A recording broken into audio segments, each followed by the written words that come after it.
Hi. So we're just waiting for our guests to arrive and be invited, and I'll pop him up as soon as he arrives. Retro Gamer Dad, yo. I mean, Iowa. Retro Gamer Dad. Should be great. Let me just make sure that we're live, and when he gets added, I'll add him to the stream. There we go. I think I got it. Hi. What's up? All right. Not a lot of thanks for coming. Yeah, no problem, man. So Sorry, I was just I'm trying to figure this out. It's been a while since I do live stuff. yeah. Uh I'm glad you came on earlier too. That's cool of you. Yeah, I wait till kind of the household went to sleep, and then I go to the gym, and then everything just went pretty fluent tonight. So I was able to get everything done fast, and it was just a back day, so got over with pretty fast. Right on. So I'm Fox for anybody who might be watching now or in the future. And I'll let you introduce yourself. Iowa Retro Gamer Dad, aka Zach, YouTuber, gamer, about everything to do with that. So yeah, for those who might not know, like what kind of content do you do? Well, it's been over the past few years, it's really changed. When I first started off, it was a lot of collection videos. I was watching a lot of YouTubers, and I needed kind of a little hobby to do because I had started a new position where I work swing shifts. So 2 weeks out of the month, I am working overnights. So, like tonight, my sole purpose right now is to stay awake because I got to keep on my rotation. So I was trying to find stuff to kind of keep me busy.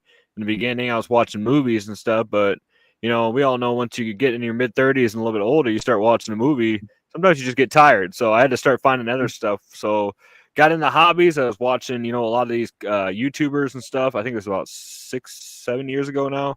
And I was like, cool. I've been collecting games lately. Because I've been watching them. So I started collecting games. So I want to be big like these guys. So I'll start doing this. So I immediately started off with, you know, yeah, just easy pickup videos. I still have my first video. I've kind of over the years gotten rid of some of the other videos that are just kind of, just don't really go with the channel or something anymore. But I have like the original one, which was like a minute and a half of me just holding my camera like this and trying to open a package, and it had a couple NES games in it. And obviously, over the years, we've progressed a lot since that.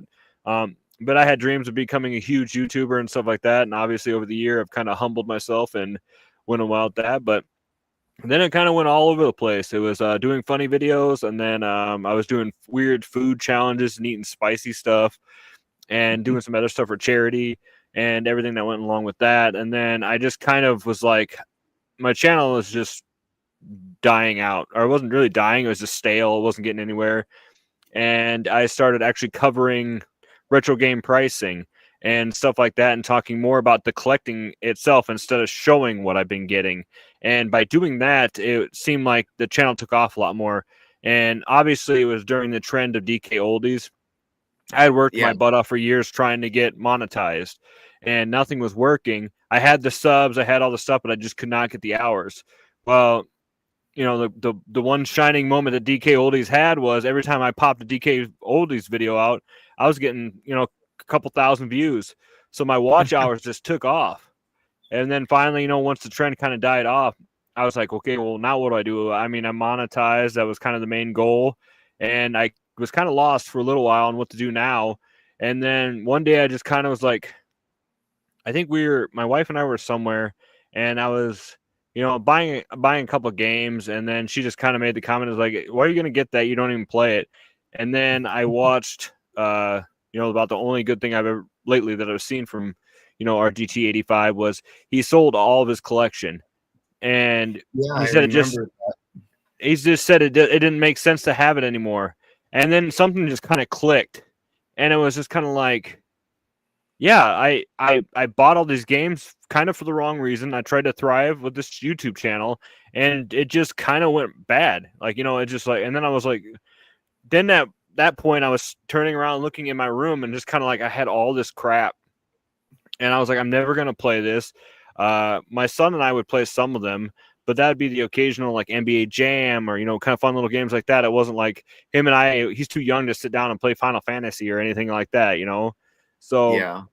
I basically vlogged my journey from all having a whole bunch of games and talking about my process, talking about the background behind it and why I needed to, kind of figure my stuff out because I was obviously at one point, I'll admit, influenced by other people to have this massive collection. And then at that point, you know, my my subscribers, my friends are all like, you need to figure out, they were recommendations, keep the games that you love, keep the games you're attached to. And after I, started putting that philosophy into it, I had boxes and boxes of games that I was like, I don't need these.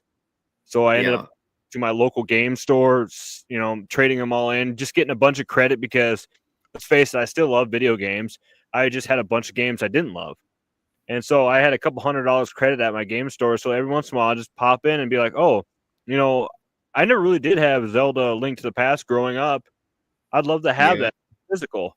So I got that, after I got into Super Nintendo.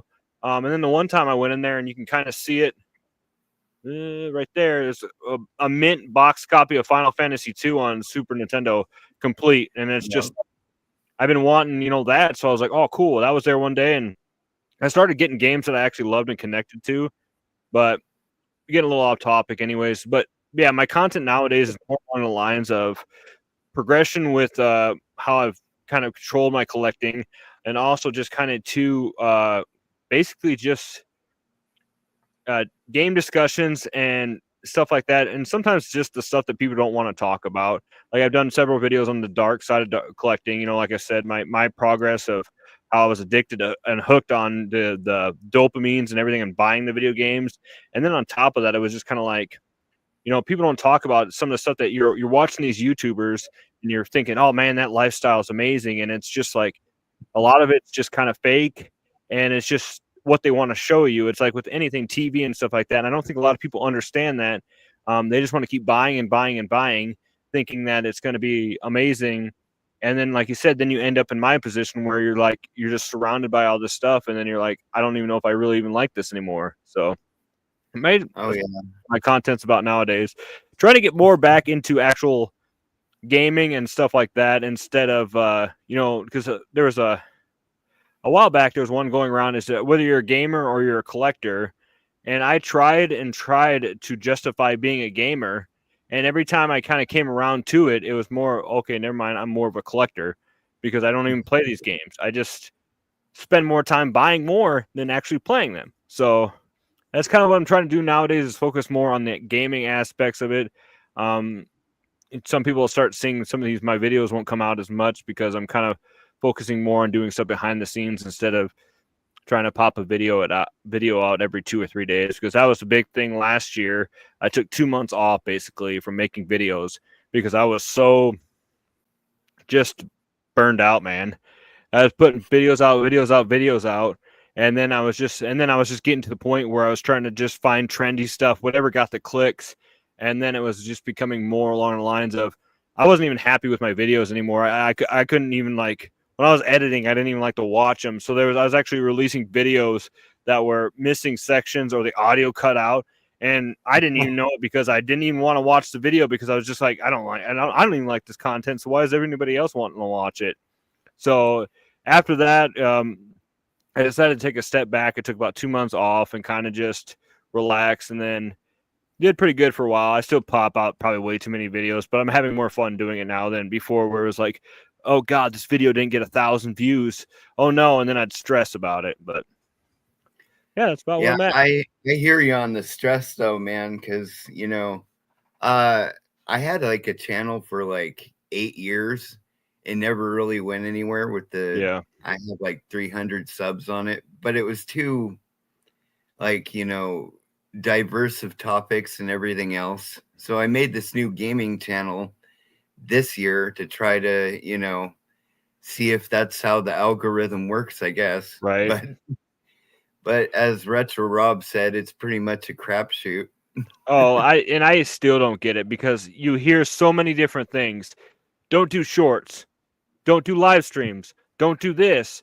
But then you'll see guys like RNG Gamer who does live streams. He does other stuff, and his channel is still like, every time he pops something out, he just knows the algorithm. Like, it just like, and it's not like controversial stuff like drama, like look at this, or did you see it's actual good retro gaming content. Same with like Retro Bird and stuff like that. It's nothing like, Yeah, it's just retro game stuff, and it just anytime it's just like gold. As soon as it comes out, it just, and granted, I know they have a large audience now, so no matter what they push out, we'll kind of get that impression on to watch clicks. But yeah, it's a crapshoot. Like you said, I don't know.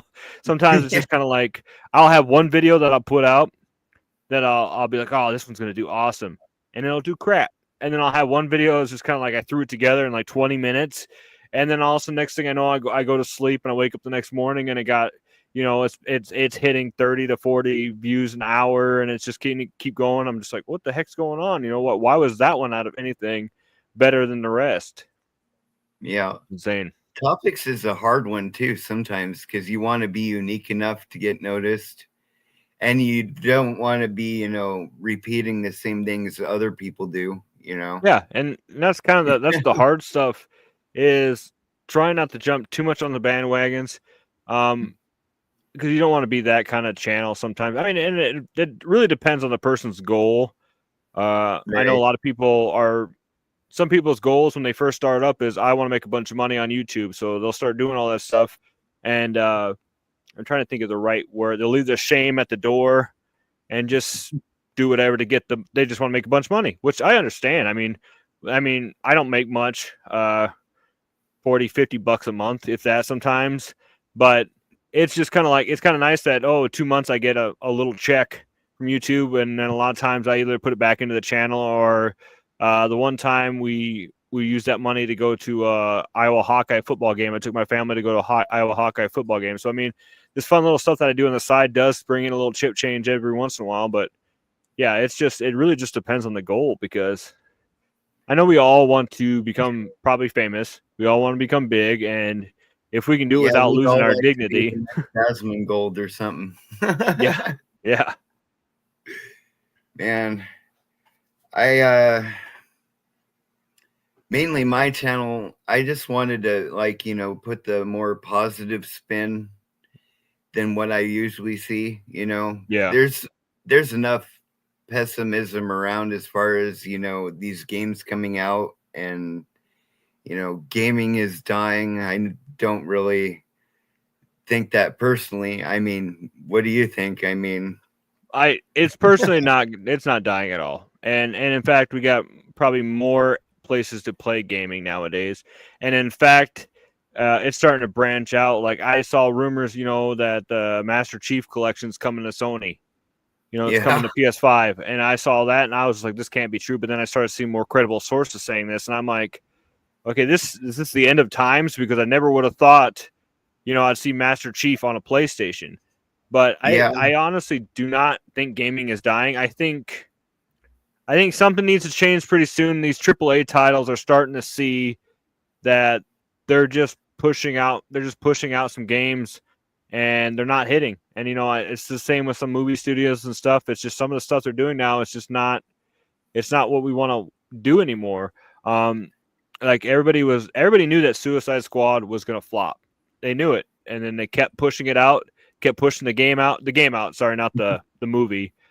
And they just kept going for it, man. And then it did. I don't even think it made it a year, and they were already saying stuff about they're going to start cutting content. They're not going to be working on it anymore. And it was like, well, we could have told you that. Um, I think the indie games are thriving. I'm personally not a huge indie fan myself, but a lot of my friends that I talk to are just talk so highly of all these indie games come out, especially on the Switch and stuff like that. They're like they got the market cornered.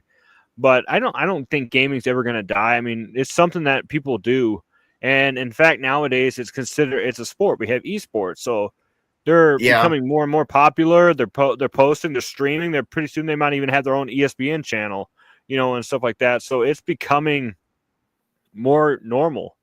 Um, and like I said, the one day I've known in my past, like when I was a kid, you never saw certain popular kids gaming. You never saw girls gaming. You never seen that nowadays, and you never saw all that. And then nowadays, you're watching even like with anime and stuff like that. Like my son, you know, was varsity football. He did all this stuff, and yet he still binges Naruto and stuff like that all the time. And back in when I was younger, that would have never happened. They picked on you, they made fun of you, and they did all that stuff, and it's just becoming the geek culture and everything's just becoming more acceptable, and everything that it does with that. So in the gaming in itself is just becoming more acceptable too. Obviously, I think that's the only part that's good about some of this like Fortnite and stuff collabs. Like I yeah.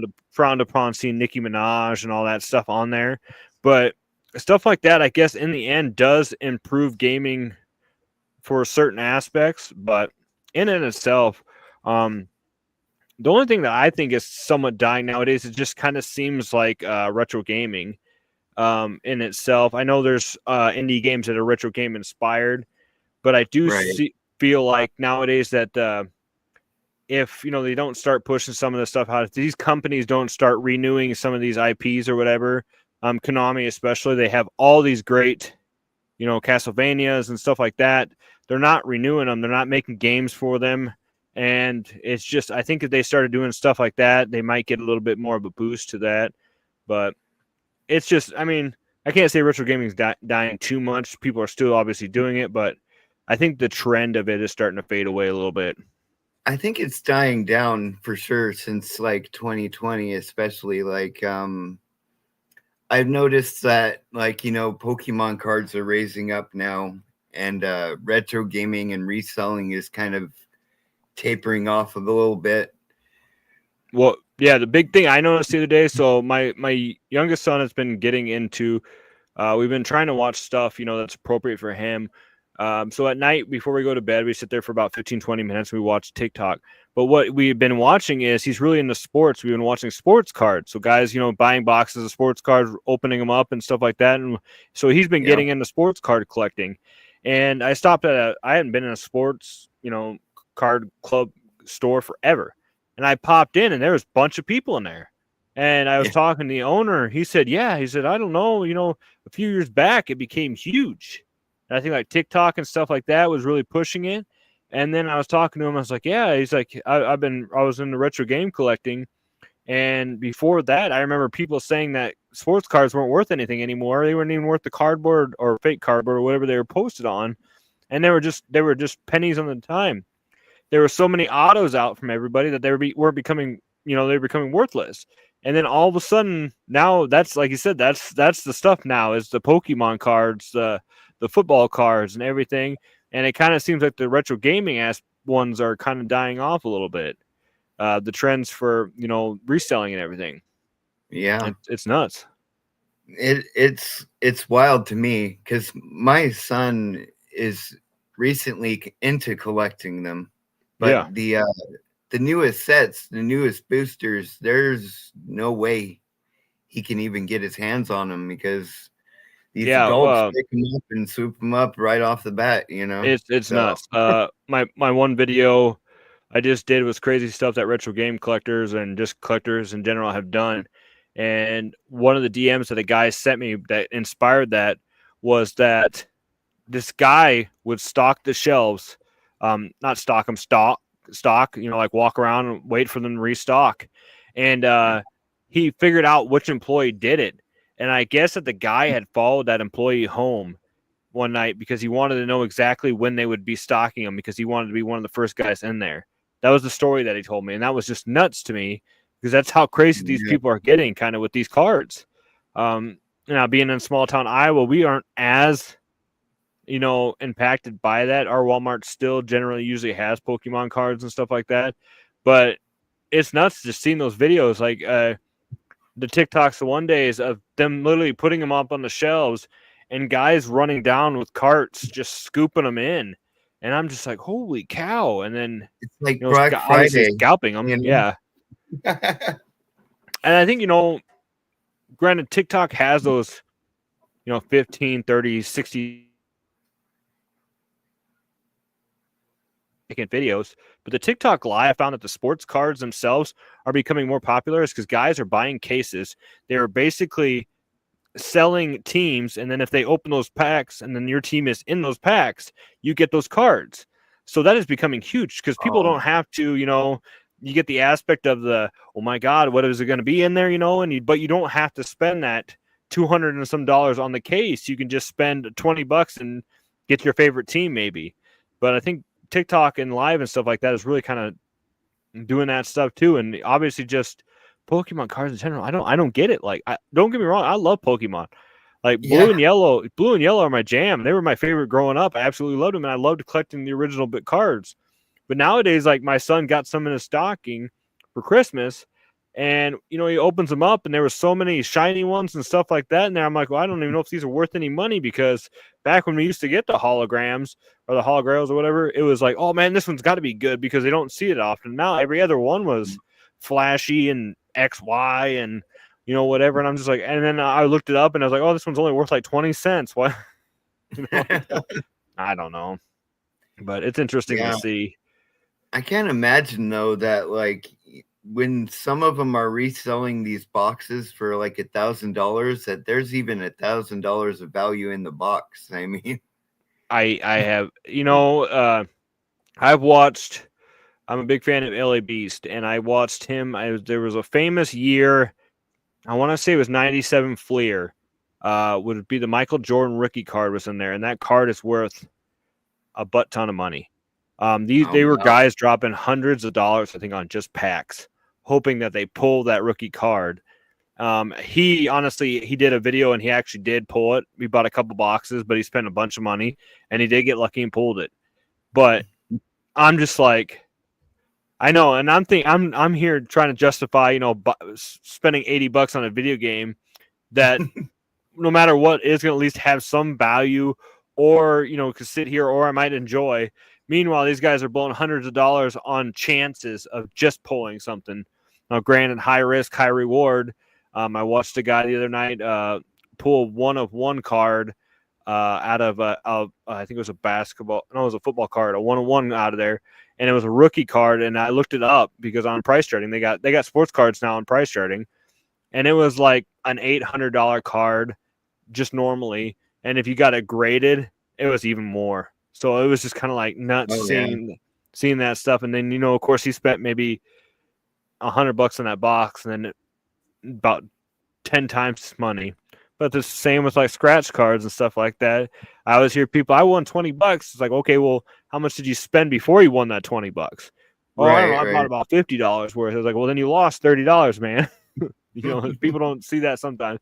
How much money worth of packs did he buy first before he finally pulled that good one? Did he just break even? And then it's nuts. At least with video games, you can use them, you can play them. Yeah. With the cards, they just kind of I sit don't in even there. I don't even know. Do they play the cards anymore with Pokemon? Do they have My like son doesn't even know how to play. He just likes exactly? collecting. Yeah. I know. And these packs that people are buying, there's not even energy cards in them. So I mean, you might see one or two. I can't remember if that's as much as they had back in the day. But there's not even like, yeah. And I asked my son that too, and he's like, I don't even know how to play it. He's like, the card looks cool though.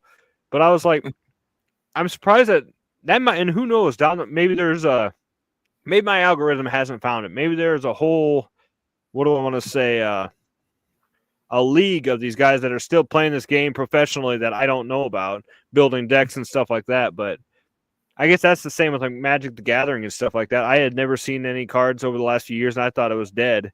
And turns out, Yeah. as far as I know, it's still alive and well. In fact, there's famous people with $1 million. I think Post Malone had a couple of cards that are. I swear he said it was like worth $1 million or something like. Or his collection was. It's nuts.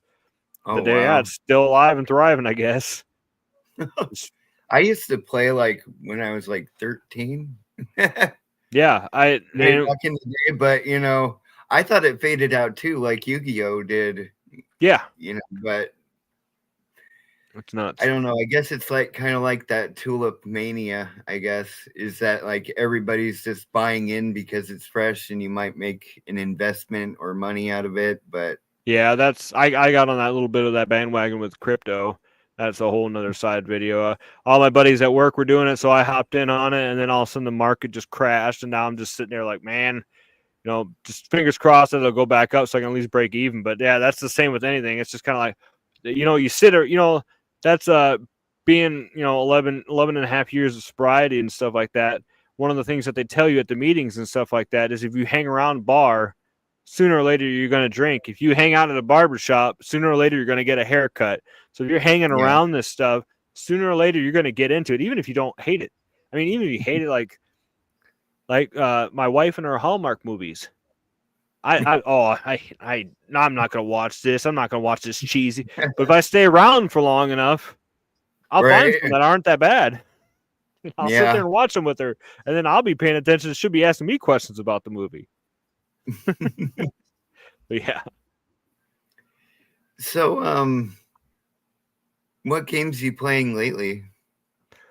Well, I had dipped my toes back into Ninja Gaiden Black 2, and I forgot how hard that freaking game was. So I've kind of been taking a break. I got a couple levels in that and took a break, and then I was checking out Avowed, which has been an okay game. But the other day, I don't know, how true it is. I saw that supposedly in September they're going to be dropping a 60-hour expansion for Skyrim, and Skyrim has been one of my favorite games of all time. So that Oh has wow, got, and then of course I've been watching dumb YouTube videos of guys doing. I played 100 days of Legendary as a necromancer and blah blah blah and stuff like that. So I've been watching these videos lately, and then that popped up. So I actually have Skyrim going off in the downloading over here in the corner on my PS5, and I'm checking out mods and stuff to put on there because I was kind of like I said, you watch something long enough, you think about it long enough, you're gonna check it out. So, yeah, um, yeah. so lately I've been playing Avowed, a little bit of Ninja Gaiden 2 Black, and then yeah, obviously I'm firing up Skyrim. Otherwise, the other night I did I can't get it out of that because our Retron 5's like got a death grip on it. But I was playing Jackal on the NES. That was one of my favorite games from when I was a kid. Didn't get very far, but I tried playing it. But yeah, that's about what I've been playing. I got. I've seen you've been playing. Was Dark Souls or? Oh yeah, the I was doing the return to the From Software events that started on Reddit. Okay. Basically for 14 days, we go back to each individual Dark Souls game or Bloodborne, Elden Ring, Yep. etc. So So get I out. figured I'm sorry. that'd be a good way to get people talking. Yeah. So then I gotta ask this. Were you always a big Dark Souls gamer beforehand and everything? No, actually, I started with Elden Ring. That's I saw exactly the what I did.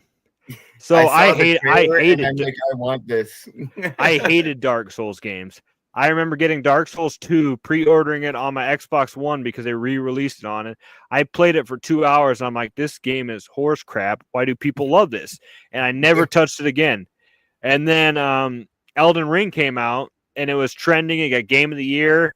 I said, all right, I'm gonna check this out. I played it for 2 hours. I said, this game is horse crap. I can't do this. But I had a buddy at work that was really into those games. He said, hey, try this class and don't, because I was always a hack and slasher. I just go in there and then I'd use all my stamina and then I couldn't roll. And then he Yep. got me going on, I think, a knight, which came with the shield. And then once I kind of was like, okay, block, parry, attack, and then I started taking down some people, it became a lot more fun. And then, of course, I kind of became obsessed with the YouTube videos, watching different people, how they did stuff and did class stuff. And, oh, I loved it. I think my one character's, I platinumed it on PS5, Elden Yeah. Ring. That's the only game I got platinumed because I loved it so much. And then I played the one DLC and I enjoyed that. And then that also gave me a little bit more respect for the franchise or the company itself. So I went back and I remember God, I can't remember. I think it was one of the times I got COVID. So I was down here for like 4 or 5 days sick, and I remember checking out Bloodborne, and the whole time I was sick, just going through it because I was like, I don't know if I Oh like yeah. this, and then I kept playing it and kept playing it, and then I was like, Bloodborne was freaking awesome. So then I was like, Yeah. so I'm like, it's time to finally check out a Dark Souls game. So then I started playing Dark Souls 3, enjoyed that one. I haven't gone back to 2 yet, and then I played a little bit of 1. But I ended up getting stuck at one point. And I just lost interest, so I didn't play anymore after that. Yeah, I got Elden Ring day one because, like I said, that trailer just like I need this in my Insane. life, you Yep. know. Yep. Looked And absolutely gorgeous. I didn't like it at first, you know. I think a lot of people say that, you know, but and then a buddy logged on, dropped some stuff for me, and helped me beat the first actual boss and where to go. And after that, it just took off. I spent so many hours. It's all I played for like months. Oh, I know. And it was like, I mean, it wasn't like Skyrim because I immediately loved Skyrim. I couldn't put Skyrim down from the get go. But it was kind of once I got into it more and I understood the combat a lot more, became like my new obsession. Like it was just kind of like I was like trying to do a quest, but then I'd find like a cave, so then I'd go off my quest and explore the cave. The next thing I know, I'm popping out somewhere across the map, and I'm like, "What the hell? How did I even get here?" And then I had to make my way back, and then something stupid, I'd walk into an area, and then it'd be like a hidden boss that would also pop up that was just an out in the field boss, and then I'd fight him, and then also I'd be like, "Wait, what was I doing again?" And then I had to make my way back. But it was just like, yeah, it was such a great game, and like I said, it gave me I didn't need to go back to actually play the other ones because I was just like, okay, maybe I was just going into these games with the wrong attitude and the wrong way of thinking. I was hack and slash. It was obviously not hack and slash. And then Yeah. watching So some of these guys that are pro players is just nuts. Watching guys no hit run in no armor with fists and stuff like that is just it's like insane, let me man. follow her. Yeah, Have you just heard some of those about him? guys. That And I guy's follow some crazy. Aggie, and a couple other guys on YouTube I follow and Twitch, and just watching them do randomizers like they did one. He did the game, but every boss there was 3 of them instead of 1.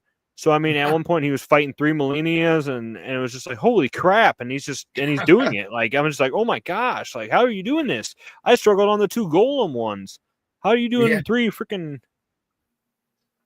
It's nuts, man. I don't know. So if then I obviously like that him, but so that answered my question because I was going to ask what did you think about Elden Ring then, because a lot of people they did not like the open worldness, which was another discussion I had about why I think gaming kind of sucks nowadays. I personally don't mind open worlds gaming, but I hear a lot from people that they don't like the open world aspect, that every game seems like it's open world nowadays. that's actually kind of what I liked about it, at least the way they did it. Like I was playing a lot of like Horizon and those other kind of open world games that they tell you directly where to go. Like even Assassin's Creed Black Flag will tell you there's a hidden chest right here. Yeah. So with Elden Ring, I actually had to explore to find stuff, and I always found stuff no matter where I went, and I actually loved that part about it. Yeah, and like I said, that was the cool part. Going into a thing and then being like, wow, that it kind of reminded me of classic Zelda. You went into a dungeon and you're like, well, that wall looks weird, and you hit it with your sword and it's a fake wall, and there's a chest behind it, and it's just like, well, this game's got everything. The only thing I know that Elden Ring didn't have that the older other ones had was I was so happy with those mimics. Yeah. Opening those. Oh man, I hated that. I always hated that because if you're a long time between saves and you're like, ah, cool, a chest, and you open it up and then it kills you, and then you're like, what the heck? At least in like Dark Souls 1, there was a trick to like hitting it and then you could figure out which ones were real or not. But I was just like, what the heck, man? Spend all that time and then trying to get back to your souls or whatever, and then get killed on the way there and then lose them all. And it's just like, oh man, I'm a rage quitter. So if something like that happens, I will stop playing. I don't like repetitive, redoing the same areas over and over again. Sometimes It's been a while. I feel like, okay, I can do it better this time. But other times I'm just like, I need to stop for a while because I'm just getting too irritated.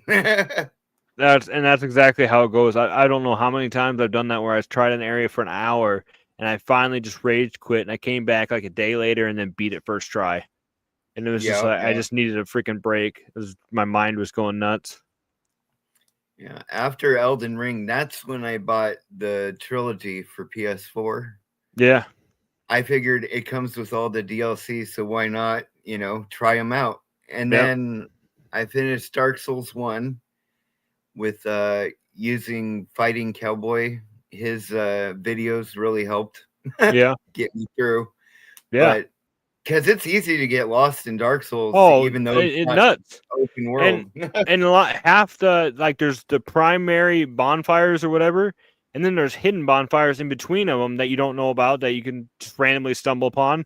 Because that was the same with me one time. I stumbled upon a couple that I didn't even know were there, and so I spent a bunch of time running between these bonfires, and then one day just randomly finding one halfway through, or stumbling into a way area way out of my league way too fast because like I think the one was I started with the key so I could open up the one thing and then I was in like the valley or whatever with the dragons and I was just like oh and then I ran up there and tried to hit one and then it just like and it hit me and killed me in one hit. I'm like, whoop, I'm not supposed to be here. But Yeah. another franchise that I had a similar experience with was I was not a huge fan of Resident Evil growing up. And I Yeah. played Resident Evil 7 and I absolutely loved it. And so I was like, okay, maybe I can go back and check some of these other ones out. So then I played Resident Evil 4 and I absolutely loved it. And then they started releasing these remakes. And that was a franchise that now I love that at the time. I don't know if I could go back and play the original ones on PS1 because I cannot do tank controls. Yeah. But the newer ones that they're coming out with, I'm actually being able, and I always loved the lore behind it. It's the same with like some of the other franchises like Mortal Kombat and stuff. I'm not a huge fighting game fan, but the story and the lore behind all of it is like you could sit there, man, and go down some rabbit holes, some icebergs of all the information, and it's nuts. And then the whole Mortal Kombat basically restarting and then doing a whole nother stuff now, and it's just like it's crazy, man. But Well, it's good they keep it alive, I suppose, keep I did think the the last Mortal Kombat though sold the worst out of any of them, but I think oof. yeah, it's getting What hard. was it the microtransactions or like what I killed think it? that's part of it. So the only I don't know. I think that's part of it because that always leaves a bad taste in people's mouths. And it's just as soon as you start something and like, okay, well if you pay $5, you can get this. Or you Yeah, can you can get this cool skin. And then people are like, oh, okay. And then you start saying, okay, well now if you pay $20, and it's just like or the whole buying season passes or buying DLC, whatever's, and it's just like, yeah. dude, like that season pass That's was why I as quit. much as the damn game. That's why I quit COD. I Yeah, just couldn't do it anymore. I'll play Call of Duty like I got Game Pass on my Series X every once in Yeah, a while. And then I'll play Call of Duty that way, but I will not buy a Call of Duty game. And that's the only way I'll play it is if it's on Game Pass. And yeah. that's I kind of haven't that's played. the thing Oh, too is it's just yeah, it's stupid. Like how much? I mean, most of the time it's obviously not anything like okay, pay to win, but some of the cool stuff like the skins and stuff, it's like you can't really unlock unless you pay. yeah. But I got Modern Warfare 2, the newest one, after not playing COD for years. Like yeah, Ops 2 was the last one I yeah, think I played. And I'm like, might as well go with the latest and greatest. right, And for a while I did the battle pass when it was new. But then they added on that Black Cell battle pass. So you're already paying $10 a season, but hey, if you pay $30 more, we expand that battle pass. And I'm like, that's just cheap. yeah. It's so EA was famous for that with the Star Wars Battlefront 2. So they made it you could unlock, I think, the Darth Vader character by grinding a butt ton, But if you wanted to get him faster, you could just drop a bunch of money. And so people were trying to play the game grinding for Darth Vader. Meanwhile, these people that were willing to drop the money or parents' money or had credit cards were all playing as Darth Vader, and it was just pissing people off. And then I remember that was huge. I think that was what killed the Battlefront series was when they did that. And I Yeah, haven't seen a Battlefront 2042 since. was another regret buy of mine. I Yeah, bought that based off the trailer, and it was a glitchy mess at the beginning. yeah. And after a while of playing it, I'm like, I could be playing Elden Ring right now. At least that works. Right? You know, Yeah, but it's true. It's very true. And that's like the same with people are still, why are you still playing Skyrim? Aren't you mad that they haven't came out with a new a new Elder Scrolls game? And I said I like Skyrim just because it's one of those dumb games that I could pop in and just check out of my brain. Just run around, wander a cave. I don't unless I'm playing at a harder difficulty. I don't have to sit there and strategize. I could just yeah, and that's what I like. A lot of times I love some of these dumb shooter games too, like Call of Duty, because they're quick and you don't really need to think. You just go into an area, shoot at the guy, and then respawn and do it again. But yeah, it's just Marvel Rivals is my recent trap. I yeah. actually like that one. That one's not too bad. I was playing it for a little while. It was because I just love the aspect of it. The problem was is there was so many damn characters. I was just like, I don't know which one to pick. I think I ended up being Venom for a while. I was enjoying Venom Yeah. because you could almost be dead and then you could turn, and then you could just activate a healing thing and then get out of there and then come back. But I was watching some guys on there are crazy. I watched this one guy, Doctor Strange, a portal into the edge of the world, and somebody hit them through the portal and they fell, shoot out through the portal and they died. And I was just like, what the heck? Some of these guys are doing some crazy stuff on there. Some people do pretty well with Jeff the Shark. Yeah, but I don't like playing him. But I mean, I see a lot of there was people there was use that him, there was that event going on with him, and I tried it a while back. I don't play it anymore, but like a month or so ago, there was an event with Jeff the Shark. I tried playing as him. I'm like, this guy's, I can't do this. It helps if you can swallow him up and then chuck him outside of bounds. Auto kill him. Yeah. But I like Invisible Woman best. Oh yeah. I don't know if they had her. No, they did have her when I was playing. I think they just got Mr. Fantastic. Yeah. She's able to turn invisible and from double jumping, which is super handy because she's squishy. Yeah.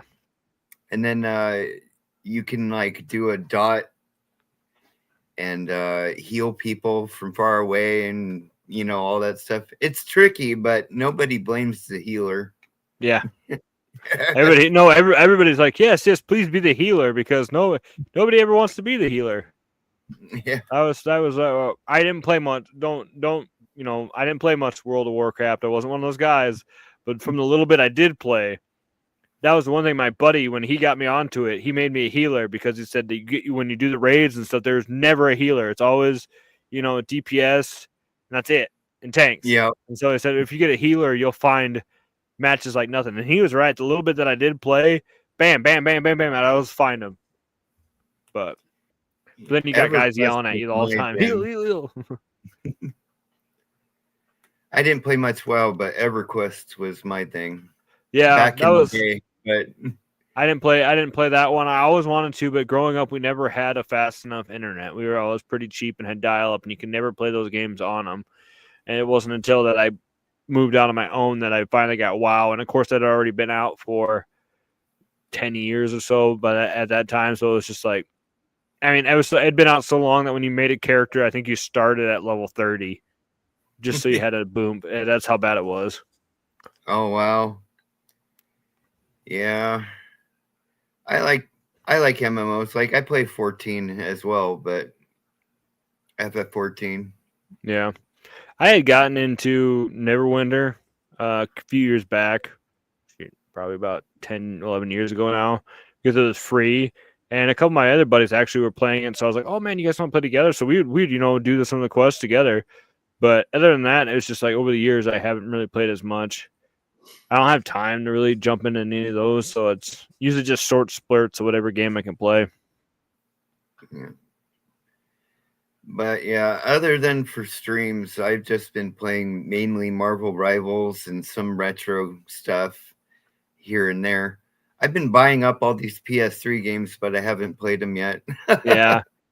Well, that's just I know that's the thing sometimes. It's just like I know right now Xbox 360 and Xbox One games are cheap as hell. There's a bunch of good games. Same with right now the PS4. Like so you could play, the PS5 being backwards compatible for basically every single PS4 game.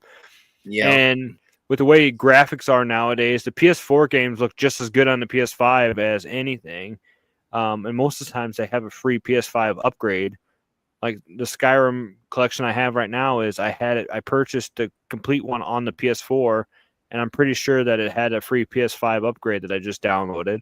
And the loading screen was literally popped up and I was already in the game. And I'm like, holy cow. Like that was the one thing I hated on the Xbox 360 was like, all right, load the game, and then I could go and make some food and come back, and it might be loaded by the time I came back.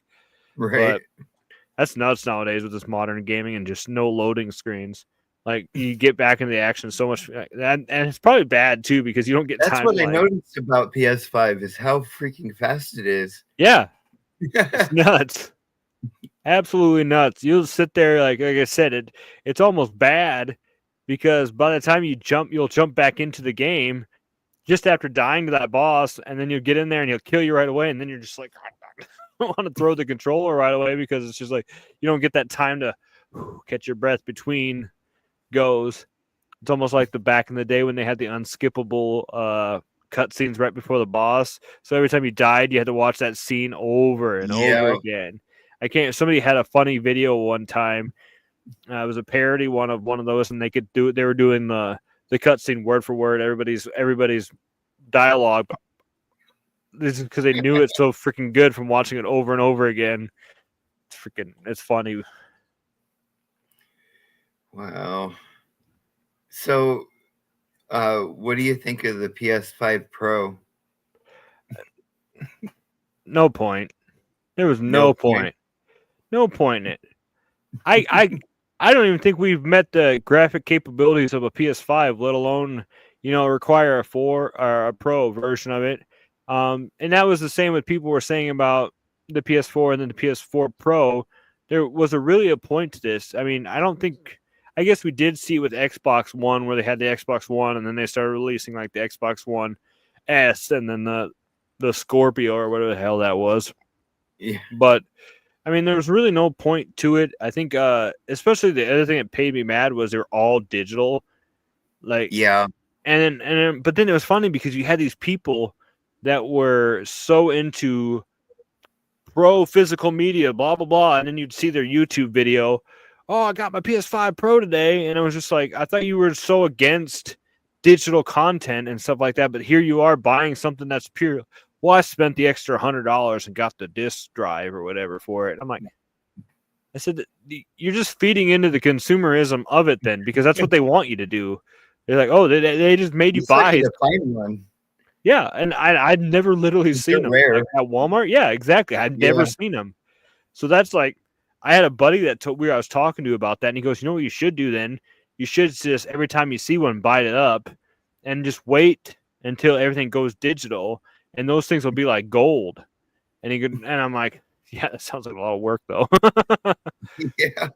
But yeah, I could easily see people. There's probably guys sitting on piles of them right now, just waiting until there's no more physical copies. And then, it'll be like when the COVID hit and Wii Sports went from like $10, $15 to $60, $80. That guy is just going to start dropping for $200 a piece, twice of whatever he paid, even more maybe, just so these people could get that physical aspect of playing. But I would never in 100 years probably buy one. Unless I found one on Facebook Marketplace, dirt cheap. That'd be probably the only way I'd ever buy one, because I got pretty much a launch PS5, and it's, besides having to send it in a couple months after I got it because I think some issues with the thermal paste or something. Other than that, I have not had any issues with it, and yeah, it just doesn't seem to be a point to it. Yeah. My older boys, you could see them up, whatever there. Somebody asked me one time if I had 3 PS5s, and I was like, no. I said those are my boys. I just once they got each one of them got 1 year, got a PS5. That was all they got. Each one of them got a PS5 for Christmas, and then I immediately took the boxes after they took them out because I wanted it for my display. But yeah, that was. Other than that, yeah, I don't even understand why you would need it, but to each person their own. If they got that 600, 700, whatever bucks it was, cool, man. I wish I did. I like the idea of pro enhancement, you know. I mean, graphically you can't really tell, but I bet you can feel the difference. But I'm sure, like you said, I'm sure there's something, but I guess it's probably been longer than I thought. But I don't remember when did the PS5 even come out. I think some of the people that were justifying it were just like, well, it's been so long since the PS5 came out. But if that's the need, then who's to say here pretty soon that they're not going to come out with some PS6 and then because that was kind of the thing with the PS4 Pro. I think it was like midway between the PS4 and the PS5, and then people were just buying it because they were whatever. I think a good selling point was obviously special editions. Like I remember my buddy had, God, which one did he have? I think I can't remember which, but it was that was the cool part about it was he had to. It was the Spider-Man one, I think it was PS4 Pro with Spider-Man or something. But other than that, it was just like. And then I asked him, like, "Can you tell the difference between your PS4?" And he goes, "No."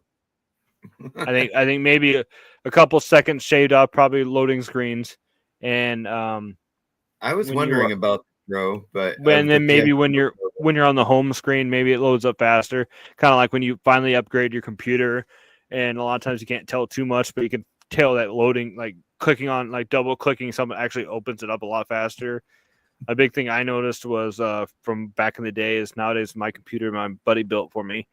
When I turn it on, it actually almost goes right to the put your stuff in to log in. Whereas before it was like you hit the button and then you went and made a bowl of cereal and came back and it was finally there or something. But yeah, my sister recently got me this laptop I'm using like last Christmas. Yeah, and I'm amazed like how quick those things can boot because I was using an old PC for a long time that just barely maybe could do PS2 emulation. yeah, I know. That's I had a laptop upstairs that I can't remember how much gig of RAM. I think it only had like 6 gigs of RAM or something like that. But it was so freaking slow, man. It was just ridiculous. I think when I first started trying to stream, I had one of those Elgato boxes, and it took me forever just to load up the laptop to even. And then I was like, I can't even tell if I'm actually streaming or not because the computer was so slow. By the time that I was disconnected or lagging horribly, I wouldn't have known until somebody was like in the chat being like, "Man, you're lagging horribly. I can't see nothing." And then I'm like, "Oh, it looks fine to me," but obviously wasn't. But the laptop's actually sitting up there waiting to go to the graveyard. I have a hard time disposing of laptops. I'm always afraid that somebody is going to be able to somehow, even if you wipe it, somehow find some kind of information from you or something like that. Yeah. Bury it somewhere. But yeah, I mean, so what's your GOAT? Your favorite game ever? There's a few. Skyrim, obviously. More retro styled of it would be about probably Super Mario World. I don't get how many times I beat that game. I could still, like I said, just if I got too much going on in my life, I'm stressed out from crap. It's just one of those games that you could pop on that you're just kind of like you could just chill and play, and you don't have to overthink it. Obviously, Final Fantasy VII is a huge one for me. That was that was a big turning point in my nerdom growing up. I was just not into like reading or anything like that. And then my buddy brought it over and we stayed up one night and played it for like 10 hours. I swear it felt like forever. And then I after that, saw I you got had the D-Make.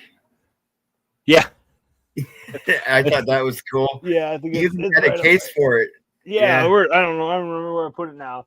But I've been actually meaning to see about firing that up. I just always get worried about putting those things into consoles because Yeah. I bought a Sega cart, a multi cart off AliExpress one time, and I went to try to use it on my Genesis, and I broke it. I broke something with the pins when I pushed it down into there. It broke the Genesis, so I'm always Oh, yeah. weary about putting repros and stuff in and stuff because I never know how cheaply it's made. But I have been meaning about trying to fire it up one of these days. I might just try to. I mean, I got this Retron 5 here, but I would hate to. I just bought this thing for whatever. I'd hate to freaking ruin it, but yeah, Final Fantasy VII. Another one was Breath of Fire 3 on PlayStation 1. I was a huge RPG fan after I played Final Fantasy VII growing up, and I'm trying to think of some other ones. Resident Evil 4. I've played through that a couple times, and the Resident Evil 2 remake. I just finally fired that up one day on a limited playthrough Claire because I'd never done that before. But yeah, those are a few of the definite ones. I could probably sit here and talk about my favorites forever. But Yeah. those are the ones off the top of my head that I could think of. So they must have made a big impact. You know, uh, it's a tough question for a lot of people. Usually it's hard to pick down and nail just one. Well, that was the thing. I think, geez, it had been about 5 years ago or so now. Uh, that was the question for one of the challenge videos was it was alone on an island challenge where if you got stuck on an island for a long period of time, what was the only 3 games you'd bring with you? I honestly don't remember what I had said anymore. I think Skyrim was obviously one of them because it's got so much replay value. But You that's that was the concept of it is trying to think because obviously if there's a game that you can just keep playing over and over again and you love it, then that's it's obviously a goat to you. But then it also just comes down to the aspects of it too. What exactly makes a goat? Whereas like nowadays, I still think Michael Jordan's the GOAT, but kids in the next generation will say LeBron is the GOAT. And why? LeBron, yes, I think just scored 50,000 points or something like that, but he still doesn't have as much rings and stuff as Jordan had. And Jordan's career ended a lot sooner because back then they didn't play as long, didn't have as much good recovery stuff and everything. Nowadays, a lot of athletes can play for almost a whole more decade. So it's just a lot of the aspects that go with that. know, it's but you mentioning Resident Evil 4, that was my first GameCube game that I got. And it was the reason why I got the GameCube. And back then, everybody's like, just get the PS2, man. Right. Or, just get an Xbox later. And I'm like, but, Nintendo. Yeah. And Sega was out of the game by then. So that has been a huge controversy in my tier list for my consoles is Nintendo 64 and up. I ranked them low. I was, NES, Super Nintendo were like the best game consoles ever. But then after those, I just really was like, Nintendo kind of crapped the bed for me.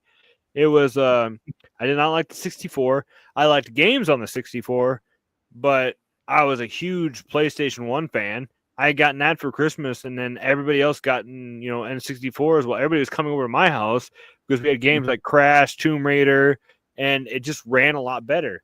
yeah. Angry Video Game recently just did a video kind of proving that point when he was doing his Gex videos, and he was showing how the PlayStation 1 actually had cutscenes. It had better stuff. The colors looked better, better. And then the N64 one was pretty plain Jane because it couldn't handle the hardware or they couldn't handle the software and stuff as much because of its hardware. And then yeah, after that, because the whole thing is, I honestly don't understand how the Switch does so well. I like games on it, but I don't like. It's still to me. Maybe it's just gonna always be forever embedded in my mind that Nintendo is a little kid's console, and don't get me wrong. I mean, obviously, I know a lot of adults. I got a lot of friends that love the Switch and play it all the time. But to me, it's just like I tried, man. Like Breath of the Wild, yeah, loved it. Tears of the Kingdom, I haven't played it yet, but I really want to. Mario Party, Mario Kart, and stuff like that. But even like Mario Odyssey and Mario Wonder, I couldn't play it, man. My son and I got it, and we played it for like one day, and we were done. Like it was just not as fun as it used Oh to wow. be. And especially Wander, like it was fun for a little bit, but we just couldn't get into it as much. And it sounds like blasphemy for saying that, I don't enjoy a Mario game, especially when it was just Mario Day. Yeah, But right. yeah, but it's just like I think people are just kind of, and it's just like when I talk about stuff like that sometimes on the channel too, I don't want people to think that I'm talking bad about them. Like if you love the Switch, man, heck yeah, dude. And I'm not technically a fanboy of any kind, but give me my PS5 or my Xbox Series X, that I just got. Give me that over the Switch any days. I hate the Joy Cons. I shouldn't have to spend an extra $60 to get a regular Pro controller or something Right. like that. And and then people are like, well, the Joy Cons, yes, they're versatile. But then on top of that, I think you spend 85, $90 to get two more of them. And we had 2 or 3 controllers that got that bad drift that we couldn't even do them anymore. So then I was sending them in all the time. I finally got lucky and had a buddy that could fix them. So I had to keep sending it to him. But then we get it for a month or so and it just do it again. And then it was just kind of like at that point too, the Joy Cons are so small in my hands. I just hated it, man. And It's I'm weird, the switches, and I'm but what do I want to say? I'm not a huge mobile gamer fan, and I know that's the huge aspect of it. A handheld gamer is gonna love that, and I'm just not that. I'm just not a handheld gamer. I'm just not a big fan of it. So I've got some cool ones that I have for like the Game Boy Advance and stuff like that. I don't really even play them as much, but I just have never been. Like I said, I played Pokemon Blue, Yellow, Silver, and that was about it. And that's all I really remember playing, and so that's a yeah. lot of times that's maybe why I'm not a huge fan of the Switch. The main aspect of it is the handheld gaming, and I'm just not into that. Yeah, I own a Switch and I got like, I don't know, maybe 11 games, Yeah, but it compared to my PS4, my PS5, PS3 and Xbox Series, yeah, yeah, I it just sits there most of the yeah. time. But the last time we played it was New Year's. The family came over. We played Mario Party, and then my oldest son came over one night, and he had his girlfriend with him, and we played. We had just gotten somebody in town was selling Mario and Sonic Olympics for like $10, so I picked it up. So we were playing that. Most of the games that we were playing on there, me and my wife would occasionally play Family Feud or Wheel of Fortune. Like we were playing party games. We weren't actually sitting down for some hardcore gaming on it. It was, and then maybe that's Right. the selling point kind of too. Besides the handheld mode, I mean, I don't really remember much. There's not really much party games on the PS5 or Xbox. So I mean, maybe that's the aspect of it too. But yeah, for the most part, the general time we play the Switch nowadays is just for party games. Um, and that was kind of the same thing with the Wii. Like that, I don't even want to get into the Wii. Yeah, the Wii's a tricky one. I liked some games on there, but I mainly just used it for Wii Sports when I had Yeah, one. And exactly. that was about it. And Twilight Princess on it was a freaking joke. I couldn't even play that. I'm trying to use the Wii remote to shoot at somebody, and I'm just like, this is not working. And just rather play the GameCube version. Yeah, that's what I played on that one on Twilight Princess on the GameCube. But and mentioning back to the N64, looking back, I can say that I liked it, but I couldn't name you 10 games that I think are good on it, Yeah, to be honest. it's don't like I don't want people to think that I'm just a Nintendo hater. I mean, like I said, I love Pokemon Stadium. I like Pokemon Snap. Turok, GoldenEye, obviously Mario 64, and Super Smash Bros. Games like those, yeah, they're fun. But there was Yeah. like so many more ones on the PS. Because I remember like when I was a kid, I had a PS1 collection, and I just had so many great games. And like you said that, and I mean the console was so bad that it's the easiest one to collect for. I think there's 200 and some games. I mean that's how bad the console itself was. Kind of like it was hard. And don't get me wrong, they were in that awkward phase of time where disc games were starting to take over, and they were still trying to put stuff on carts. So granted, I know a lot of developers had a lot of issues with them because they couldn't fit all the stuff on the games. And I think like Angry Video Game Nerd talked about that in Gex. Like there was one time where I think it was one song or something is on it's on the PS1 one because it had more room, whereas the N64 when they ran out.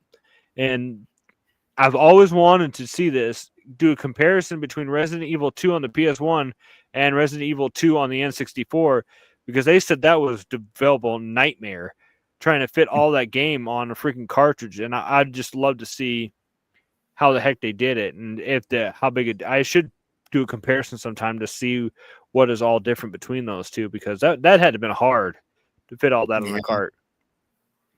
Sony definitely came out swinging when they released that PS1, and they had all that third party support for sure. Yep.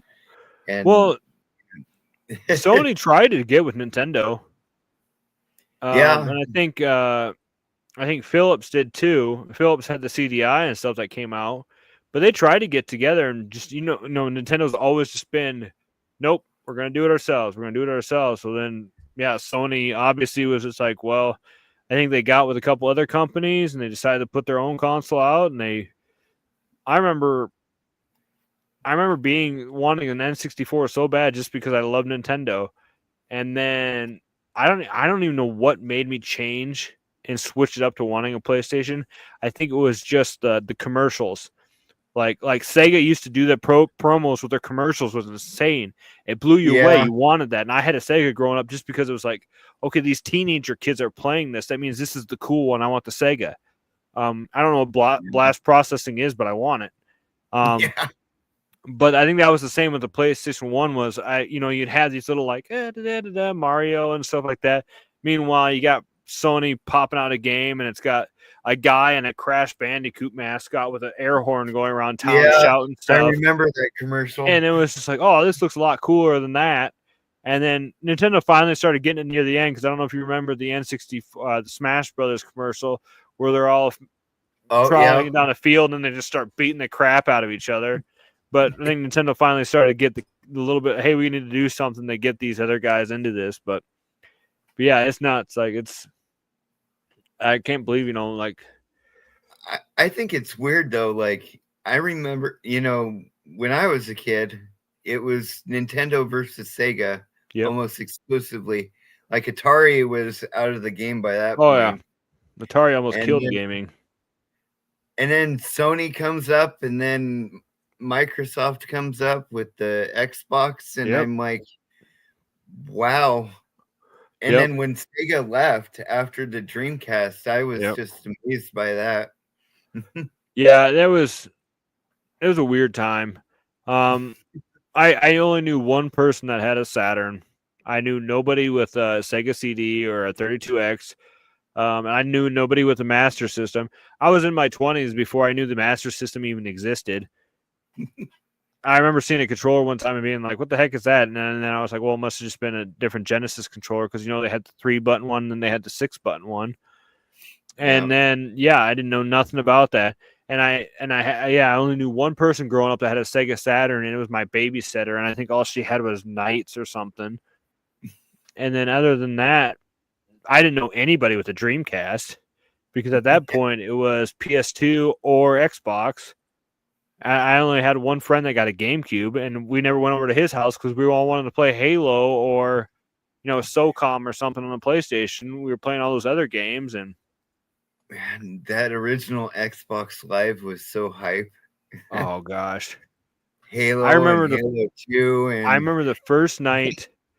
My buddy got high-speed internet, and we figured out how to connect to it. And then I think we had to run over to our other buddy's house because he had like the 3-day trial or whatever in the case that we could use that code for, so we get Xbox Live for like 3 days or so many hours or something. And I remember getting back there and finally figuring it out and getting in that first online game. and just being like, oh my God, we're playing with people all over the world right now. And then just being blown away by it. And then just from then on, my one buddy, every time he made any money, that's all he did is he invested in that.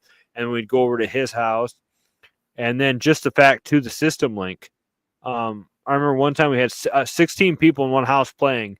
We had I think couple consoles hooked up, and my one buddy had a basement with 4 rooms down there because he had like 3 other brothers, and they all were in that room. Each one, and we had it system linked between each room, and we had 16 people playing freaking Halo in one house, and it was like the coolest thing. It was like engraved in my brain. It was such a cool thing that I was like, there's no way we're ever going to replicate it. The only thing I could compare it to, yeah, so, like the only thing I could compare it to is when those guys used to sit down and play. It was a Diablo and LAN party with PCs and stuff. That's the only thing I could really compare it to. Is just nuts. Nowadays, you don't even have to do that. Yeah. It's just click a button and then pay a fee, and then pay a fee a month, and then you can play with anybody you ever want that has it. You know, some people don't like the fact that you have to pay for online nowadays. Yeah, I don't really mind, but and that argument always came up. The one thing I didn't like about that was with PlayStation was, I don't even remember Microsoft losing people's information or getting hacked. And a lot of times that was my argument, was that money went for security for not being able to do that. Meanwhile, PlayStation, I think, pissed off that hacking group, and they got in there and got everybody's information. And it became a big controversy. And then I remember that, but nobody seems to remember that part of it. Man, but yeah, it just a while ago. But then we had that. It was on the PS3 outage recently too. Yeah, that was somebody told me to do a video on that, and I was like, I'd been so busy with work, I didn't even know what had happened. Yeah. They're like, yeah, PlayStation Online's been off for like a whole day. I'm like, oh, wow. There was a dude streaming until it was live again. Yeah, and he streamed like over 24 hours until it just hit and refresh over and over again to see if the servers are back online. I watched some guys do a network test for that new Elden Ring DLC that came out the other night, because that was the whole purpose of it, was to try and stress out the system by trying to flood it to see what they could do to kind of like the whole Netflix and Mike Tyson fight thing, where they were trying to they want to start getting into live events, so they're trying to stress test it to see what the heck they could do and how to keep going with it. But yeah, it was funny watching somebody just go, oh, we played 2 minutes and they got kicked out. Now we can't get back in. I applied, but I didn't get chosen to do the beta test. Yeah. It looks. I mean, it's Elden Ring, so I'll be getting it. I know I will. Oh yeah, sooner or later. That's the way it goes.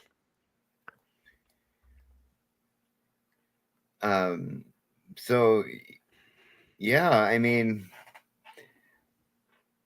I like doing stuff like this, just chatting up games and stuff, touching those member berries and yeah.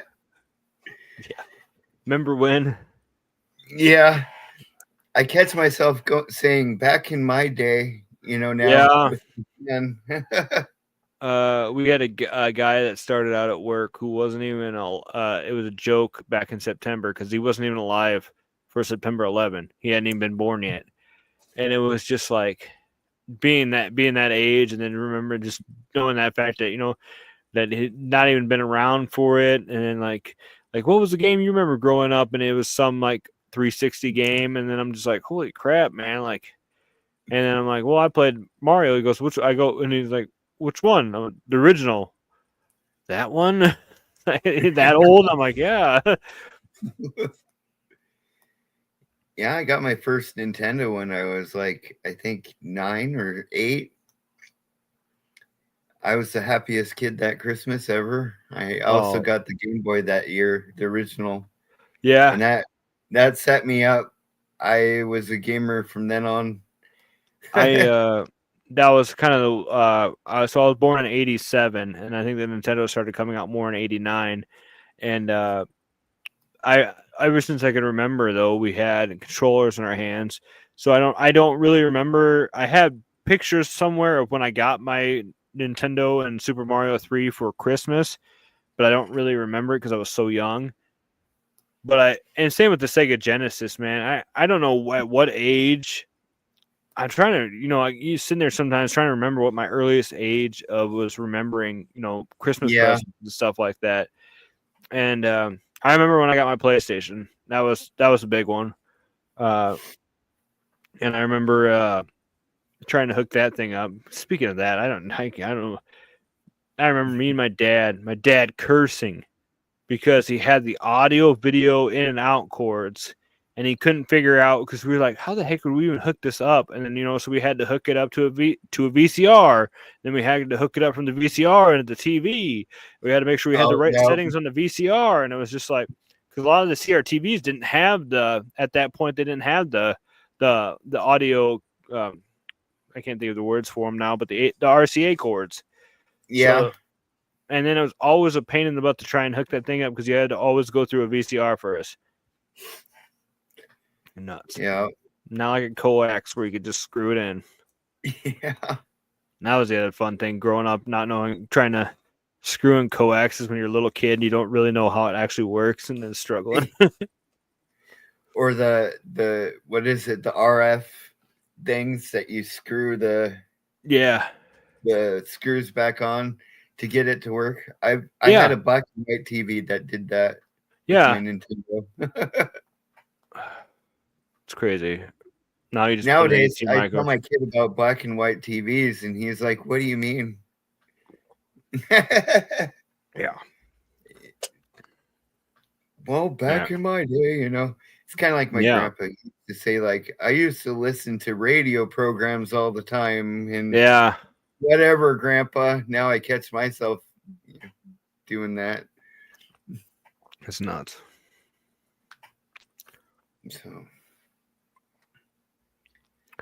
So you collect to curate now, I suppose, or do you collect it all anymore? I don't. I don't really collect. I buy to play. I have a system set up where I will buy one game a month. November, December, I went a little crazy because it was around the holiday season, but I buy one game a month, and a lot of times I will only buy that game that month if I beat a game first. So I had to beat a game first before I buy another one, just to kind of. And then once I beat that game, I really have to sit down and decide if I'm ever going to play it again, if I have any kind of love for it, and if not, I need to sell it. So, like Silent Hill 2 remake, I got Black Friday for pretty good price, played through it. I sat there, said, I'm never going to play this again. It was a fun game. I enjoyed it, but I'm never going to play it again. I got my Silent Hill fix. So, ended up selling it for pretty much what I paid for it and went on to the next game. But like Resident Evil 4 remake, played through it once, freaking loved it. And then I'm like, I'm going to keep this one because in a couple years, I'm probably going to play through it again. And then sometimes too, like they'll release DLCs or something for those I know, so I'll check those out. I collect a bit, but I do intend to play every single one. I mean, I guess we always tell ourselves that, Yeah. but I figure, like I think I told you on one of your videos that like I got a list of games that I like. If I get all those, it's enough. Really. See, that's that was the one thing too, was I was somebody wanted me to do a video on my wish list, which I used to have on my phone. But over the years I just haven't updated it. So I thought about doing an actual wish list. But most of the issues is the games that are going to be on it are all like PS1 RPGs. And I'm sorry, but it's hard for me to buy those older disc-based games because I've been through 3 copies of Final Fantasy IX, and I get to certain points in the game, and the game glitches out. It either glitches out or it doesn't work because it's got tiny little scratch or disc rot somewhere. And it's like, do I really want to drop, $80 on Breath of Fire 3 and it's just going to sit on a shelf because I don't want to dedicate 20 hours to a game that I can't get any farther in because I thought, but it's obviously I can keep buying the game until I find one that works, but It's just it gets to be a pain in the butt. It gets to the point a little bit for me. Like I'll buy and collect PS3 right now, and I'll buy the occasional PS1 game, but Yep. for the most part, when it's like PS2 down, I kind of just emulate it at this point because the prices for some of these things, like I'd love to get a Saturn or like experiment with those games, but to Yep. buy a Saturn, forget it today. Those games are just insane. It becomes it becomes strange that the games themselves are more expensive than the console itself. And a lot of times I mean obviously you can get a Saturn and get like Sega Daytona or Virtual Fighter 2 or games that are not even worth like $2-3. But then Yeah, it's like if you want to get like what is that Clockwork Knight or something like that, and some of those other ones they become more expensive. That was like when I seen that Pick and Preacher was collecting Sega Saturn games, and I'm just like, oof, man. Like, and especially going after that Panzer Dragoon Saga one that's very expensive, a couple oh $100, yeah, and it's just like, oh my gosh, as much as I love gaming and at the time collecting, I mean, the most expensive thing I've ever purchased was that Final Fantasy II complete box. And at this point, that's almost an investment because it's like, I don't even want to take it out of there because it's mint and it's got everything mint. And on my dumb butt will freaking bend the cardboard or something trying to take the game out. And I really don't want to fudge around with it. But then that's when I run into that chasing my tail thing of why do I even have it then? I'm never going to play it. And then it's like, should I sell it? And then I'm like, do I want to sell it? And I'm like, not really. I kind of like it. And then, like most of the stuff, basically everything that I've sold, I have not regretted. And because I get that told, that was one of my big, one of the number one responses from all the naysayers when I sold most of my collection was, you're going to regret it. You're going to regret it. I could never do that. I'd regret it. And I was like, people well, I'll try it. same thing. Yeah. And in all honesty, I told people, I said, if I ever regret it, it's not that hard to just buy it back. With the internet and stuff, it's not like I have to go garage sales shopping stuff like thrift shopping to maybe small 1% chance of ever finding it again. I could just go on Mercari and search the game, and there's 100 copies of it. And if I really wanted that bad, otherwise, like I think I have it put away, but I have a little RetroPie with 5,000 or whatever games on it. If I really want it, I could just, and it's plug and play. I just plug the power in, I plug the HDMI in.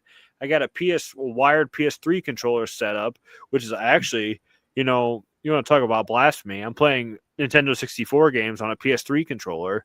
That's freaking insane. Yeah. But I mean, it works a lot better than the N64 controller. Yeah. But yeah, it's just like, if I really want to play it that freaking bad, I have other opportunities to do that. And it's just kind of like, and that was a big thing. I think the stepping stone to selling a lot of the collection was once I found out that, okay, these garbage games that I have for fillers, if I ever do get some need to ever play them, I have these emulation devices and stuff that's on. My Super Nintendo Mini Classic, obviously it came with those games on it. Well, I modded it, so now it has a couple hundred Super Nintendo games on it. So if I want to play Chrono Trigger, I could play Chrono Trigger on something that's almost exactly the same as the Super Nintendo. And in fact, better because I have save states. Huh? I used Hack T with my Sega Genesis Mini there. Yep. So the thing is, though, like whenever I have like a bunch of ROMs, I never really play it that often. It's hard for me to go through the list or and stay on a game. I like having them and I like having the option, but it's like I always made that mistake. That was one thing growing up, especially when I started getting adult money. I bought too many freaking games at 2 months in a row that I never got time to play one because I already had a next one lined up. A big one was once again referencing Skyrim. I remember before I could buy a Skyrim, it was sold out everywhere, so I bought Rage, the original Rage on Xbox 360. I got about 5 hours in that game, and I called a local Kmart, and they finally had Skyrim in it. So I drove there, I got Skyrim, and I came back, and I never touched Rage again. Never. I ended up trading it into GameStop, I think, because I got Skyrim, and then I was like, that absorbed my life for like a whole year. So it was just like that was one big thing I ran into, and that's what happens. One time I had so much more fun downloading all the ROMs or whatever you want to call them, than I did actually playing the games. I would just download them, test them out, and then I'd just go on and be like, oh, look, there's this game. Oh, Tiny Toons, Busters, whatever. I remember playing that one so much. I'm going to download that one. I'm going to download this one. Yeah. And I never got around to actually playing them. I had more fun downloading them and setting up this library, which is the same with collecting, I guess. I had more fun building the collection than actually playing the games. So, I need to do more PS3 play, but I don't know. I just like the PS5 right now, especially, but I still play my PS4 as well. And, I got the Game Pass Ultimate, so, I'm up to date with all the Xbox stuff. But yeah, I like physical. Yeah. That's just been the changing point in me lately is I've even had somebody like, you need to tell me I need to change my channel name because I'm not a retro gamer anymore or some crap like that. But yeah, just the PS5 and Xbox is so convenient.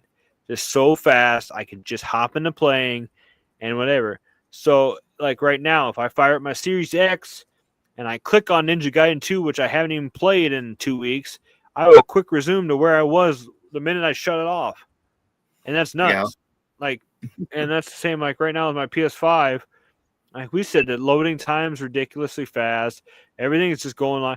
Why would I want to play Skyrim on an Xbox 360 or a PS3 when I could play it on my PS5 now? And all I had to do was just re-download it quick. And it's just a lot of people's getting with the times. Future is digital, though. Huh? And a lot of people's vision of the future of gaming is digital. Like a lot of people assume we're going to go the way of Game Pass for the most part. So, and there was a lot of rumors going around. I think the PlayStation is still struggling with theirs, the PlayStation Plus and stuff. But granted that they did have the right idea to make it so that their retro games were available, because that was kind of the one thing. They started letting the PS1 games, the PS2 games, and all those other games. Like I think the one day was like I could play Ape Escape, and I was like, oh, what? I forgot all about this freaking game. And then it dawned on the nostalgia, all the memories of remembering I had it, but I didn't have an analog controller on a demo, so I could never actually play the game because I just basically run around. But you needed the analog to swoop the net to try and catch the monkeys. Oh, yeah. But just all that stuff, and I was like, that was a smart idea. Like obviously Xbox was doing that with the OG Xbox, but PlayStation was obviously could go back a little bit farther. So that was cool. And then like there was for a little while there's big hype of Dino Crisis. And I remember they made it available that you could download Dino Crisis on the PlayStation Plus. So that was really cool too because people could finally play Dino Crisis again. Yeah. And that's been, I think a lot of times that's why people like it is it's essentially like, especially like us, because we've seen the rental stores. That's coming up in a new video. That's coming up in my next video is stuff that modern gamers won't understand. Basically, the new generation of gamers won't understand. And it talks about rental stores and stuff like that where we didn't have enough money to buy these games, so we had to basically rent them.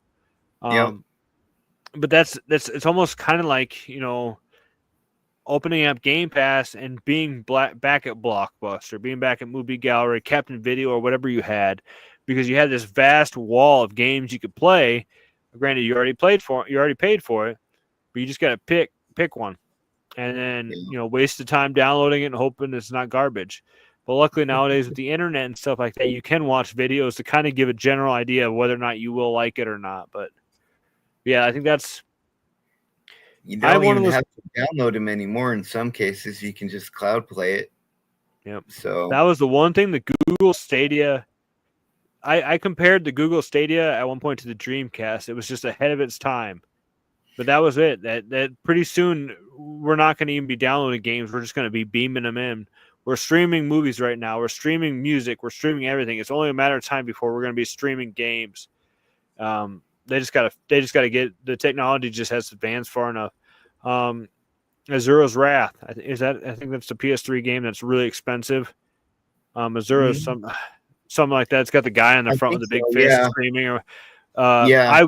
you can't download that game. You have to stream it. So I remember playing it, and because I never played it, I always hear it as one of those hidden gems, but it's too expensive for me to buy. But it was just crazy. Me sitting here, I'm just like, oh my gosh, like I'm not even downloading this game. I just clicked on it and it's beaming directly in. And in all honesty, I've talked about this with people, and people can clip me all they want. I don't think the next consoles are going to have a physical option. I don't think the PS6 or the Xbox 360 XYZ or whatever is not going to have a physical option. Nintendo will. I'm pretty sure the Switch will. Nintendo will hold on to physical media the longest because, as far as I know, from people I talked to, the Japanese culture is much more about actually owning the stuff and having more of a physical stuff than they are, with that. But in all honesty, I have a feeling that the next generation of console game is not going to have a physical option. Whether or not it's actually going to stay, subscription services or what. But there was even rumors at one point that PlayStation was basically going to just piggyback onto the Game Pass, and then they kind of started doing their own thing. I don't know about the PS6 though. Like people are already starting to talk about it, and I'm like, it feels a little soon. Like, yeah, the PS5 had a bit of a rough start because of the whole, stock scalpers, and scalpers and all scalpers, that. man. And then I heard somebody say the other day, some 16-year-old, 17-year-old kid made like hundreds of thousands of dollars just scalping PlayStations or something like that. And I'm just like, that's nuts, man. At that age, I was chasing girls, not trying to make money. And they slowed development down too during that time. Yeah. So I think that's why the Switch sold so well. Sorry, I think that's why the Switch sold so well. You couldn't buy the next generation of console gaming because they couldn't get them. So people were just like, well, I guess I'll get my kid a Switch because I can't get him the new PlayStation 5 that he wants or whatever. So that's got to be one of the factors too, is that we couldn't just upgrade to our next consoles because we couldn't buy them. I remember having to download an app. I think it was StockX or something like that. That would let me know ahead of the time when the PS5s were going to drop before I finally got mine. And then I had to wait. And then I said, okay, at noon today, Walmart's going to be selling them. So then I had to jump on the website at noon and grab it quick before anybody else. I got mine like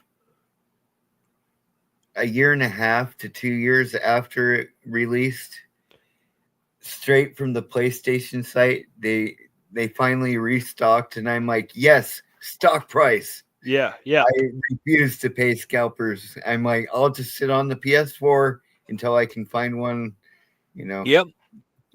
That's what I said. I sold my PS4 and most of the games to a friend. Her son wanted the PS4, so I made about half. I think I made about $300 off that, and I sold a few other things. So I had $500 sitting in my account. I just had to find a freaking PS5, and I remember finally my buddy telling me about these apps and stuff that they're releasing that let you know when they drop. And finally getting lucky and get one for retail. I told my wife, I was like, I'm not going to buy one unless I can get it for retail because I'm not paying $800 for it. Sorry. I had a buddy that got lucky and got a series. He paid retail for a used Xbox Series X because you couldn't buy those anywhere either. Yeah. And I remember him paying retail for one of those. And I was like, if it came down to that, then that's what I would have to do. But luckily, Walmart stocked them one day and I got one just in time. But I think, like you said, like with the PS5 Pro, there's just not enough incentive yet, at least. At least yet. But I mean, it's too much money. It's too much yeah. money. You don't get a game with it either. Remember back in the day? There you go. Back in the day. Remember when you bought a Yeah. console and you got a game with it? You don't get games with stuff nowadays. It's nuts. Now you got to get a special edition of some kind for that kind of thing. Yeah, and then you get a code.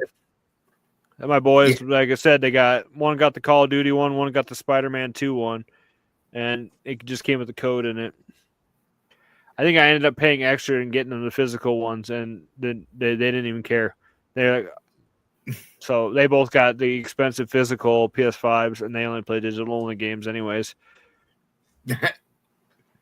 My one son did like it because him and his girlfriend were watching Blu-rays and stuff on it. He said that was the cool part about it was he could get some cheap Blu-rays to watch instead of paying whatever price. But that was the only cool aspect of it. My hope is the PS6 will have some type of AR or VR standard. Like it'd be like the one way I can see that Sony could, compete with the digital landscape that Xbox has right now.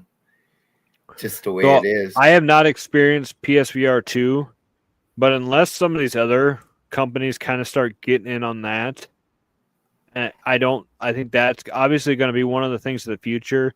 Once again, it's a technology thing. Once they figure out the technology, but as far as I'm concerned, like obviously the Quest 3 or whatever, I got a Quest 2 and it's fun, and it's the old one.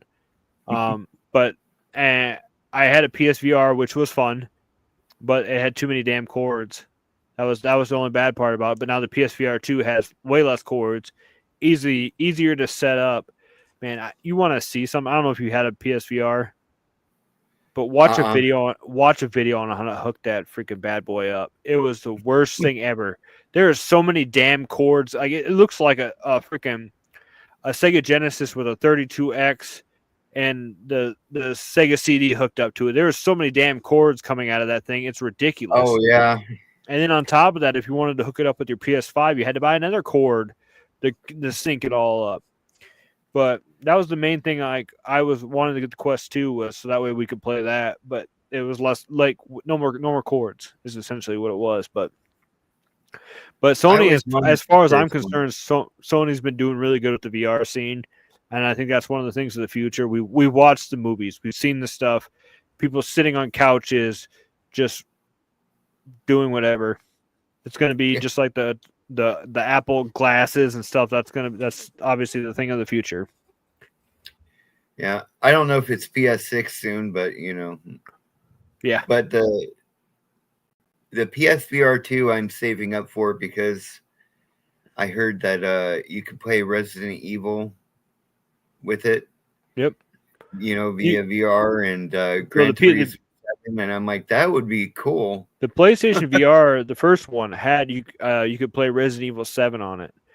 I remember watching Game Grumps play it, and it looked freaking hilarious because I don't know if you played that one, but the dad or whatever busts through the wall at one point to grab you, and it's just like, oh crap, like I couldn't imagine it, and good VR anyways, how real that would feel. Like I couldn't play some games in the VR because I was just like the anticipation because yes, you're playing a game. Yes, it's not real, but you forget sometimes because your eyes are just like, it's out there.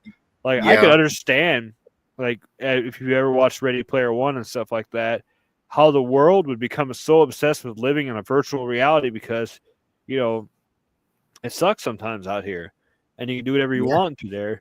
But after so long, that becomes your life. And then, it's like when I'm playing Beat Saber, man, it's just sometimes it's like, I know I'm playing a game. And then after a while, it's just like you take the thing off and you're just like, holy crap, like back in reality. By the time I tried to look for the original PSVR and could afford it, I couldn't find it anywhere. Yeah. So then, I kind of gave up and I'm like, I guess I missed out on Iron Man. The game wasn't bad. It wasn't bad. That's what I bought. Some guy, this was years later. Some guy sold it for $150. It was basically the Iron Man starter pack with a PlayStation VR, so pretty new. And then a stack of games. And then I happened to be, after I bought it, I went to Walmart, and like I said, this is years after it came out. They had one copy of the Batman game that was clearanced out for like $5 there, so I got that. That was more of a, it was less of an action game, more of a strategy like walk around game. But I remember at one point you were in the room and Joker is just like right there in your face, and you're just like looking at him and just like waiting for him to kind of just start following you with his eyes, and it's just like creepy, man. But yeah, there's some weird stuff. Like VR obviously at some point will be the future, but it's just a I matter of just hope time. it's more affordable soon. That's all. Like, because it's almost as expensive as the PS5 itself right now. The Yeah, VR. that's the crap. The crap part about technology is, look at the Blu-ray player and the PS3, $600, $700. A couple years later, $100, and then give it a decade later, and they're giving them away. You can buy probably a Blu-ray player for $5 somewhere from some guy on Facebook, and it just sucks at the time because everything is just so like, same with phones. It comes out, it's expensive. A couple years later, you could buy a refurbished one for dirt cheap, and then Yep. the problem is just trying to keep up with the Joneses or whatever that saying is, and it's impossible sometimes unless you have that disposable income. But Yeah. yeah, There's.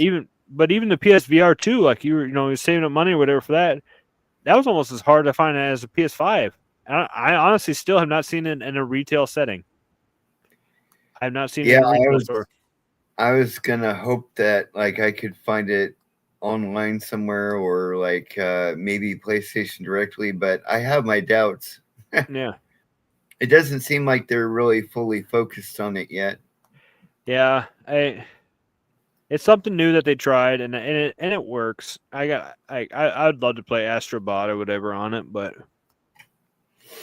yeah, it'd just be it's one of those things that I don't know about it. Too much money. Have you played the new Astrobot? I have not. I played the first Astrobot. Me and my son enjoyed that.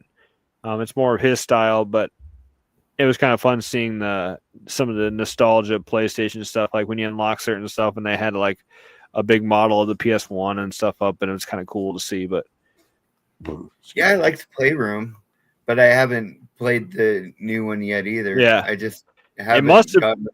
gotten. It was all over YouTube, so and everybody seemed to love it. I don't know, did it get Game of the Year or it Yep. was? Yeah, so it must. I mean, it must be decent. Boy, last game of the year was something.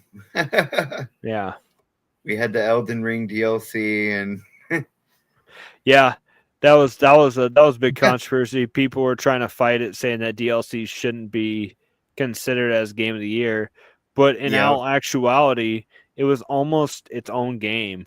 I mean, it was Elden Ring 1.5. It was so yeah. much like 25 to 30 hours I think I took on it, messing around, and I still didn't even uncover half the crap. I had to look up some stuff on how to do it because there was a whole area after I beat the game that I didn't even get in.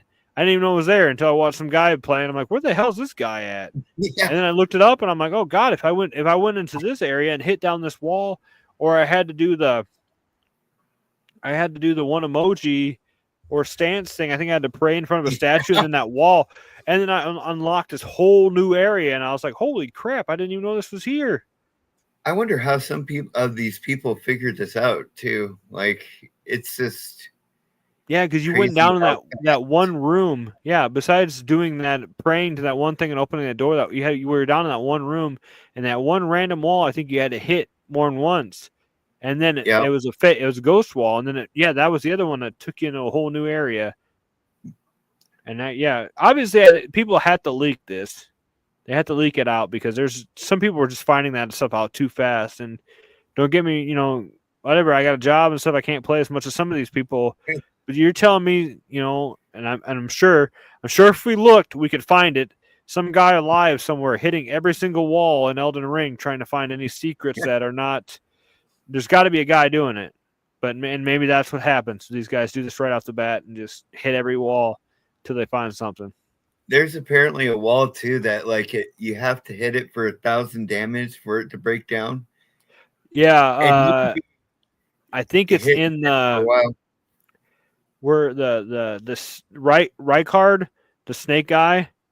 I think in his one tower, there's a shortcut you could take, but you got to hit the wall, like up to 1,000 damage before it goes down, and it's a little shortcut. I think it's nothing too fancy, but Yeah, yeah, but I'm like, I can't even think about how people discovered this. But like, there was even people who figured out, like, with Dark Souls, I guess. I was watching a video about that. Like, people found out the first day how to enter the DLC, no problem. yeah. They knew all the steps and figured it out that day. And I'm like, wow. It's it's got it's got to be people. Well, not reverse engineering, but they look at the program and they can find the stuff. Yeah. That's got to be it. There's got to be a quick way of doing something like that because, like I said, there's not some guy on YouTube live streaming hitting every wall 10 times just to see if he can find something.